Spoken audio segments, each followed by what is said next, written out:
the grappling is that I know that God is good and I know He's perfect. The grappling is with myself that I am not good and I'm not perfect. And I feel bad presenting myself to Him knowing I'm not perfect. Even though I know He has not called for that. The person that's inside of me is perfect. That's Jesus, right? But I feel that when I fall, when I make mistakes, that I'm like, God, you can't love me. I should no, you can't love me. You shouldn't love me.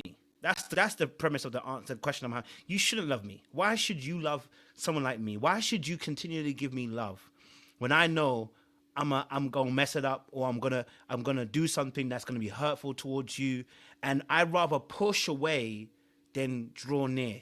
You know, I know that that God is great. He's amazing. And if something goes wrong, it's not because God got it wrong. It's because I got it wrong. And then I struggle to reconcile the fact that you're good, God, and I'm making these mistakes. So it's like or maybe like, let's say for instance, I heard you, God, but I made a mistake. And then it's like, well, if I make these mistakes, then I don't really need to be here with you. You don't need someone like this who's making mistakes. And it's not like you hear the most loudest of voices of you saying that to yourself, but it comes through your actions, and it comes through, the way that you maneuver and the way that you deal with God. And you're right. I put God on the sideline. I said, God, listen, I'm going to handle things from here. I got this. Let me do what I gotta do.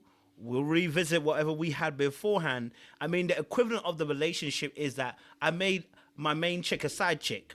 Okay, I went out cheating into the to my new girlfriend, and someone called it spiritual adultery at that point.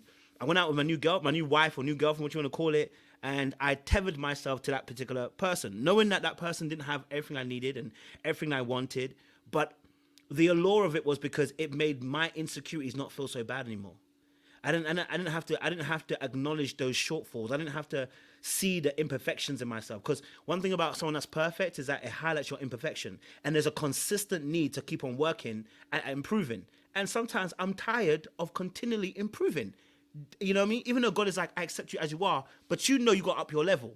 You know that this where you're standing today shouldn't be where you're standing tomorrow. There should be growth. There should be an expansion of who you are, right? There should be more. But sometimes it gets tiring of wanting more. Sometimes it gets tiring of expanding. Sometimes I'm tired of having to look at myself critically and go, that doesn't work, or that doesn't work, or that's not right, that you shouldn't do. Sometimes I don't give a heck, and I don't want to give a heck.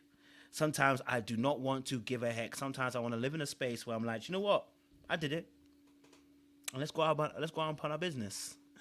You know what I mean? Yeah.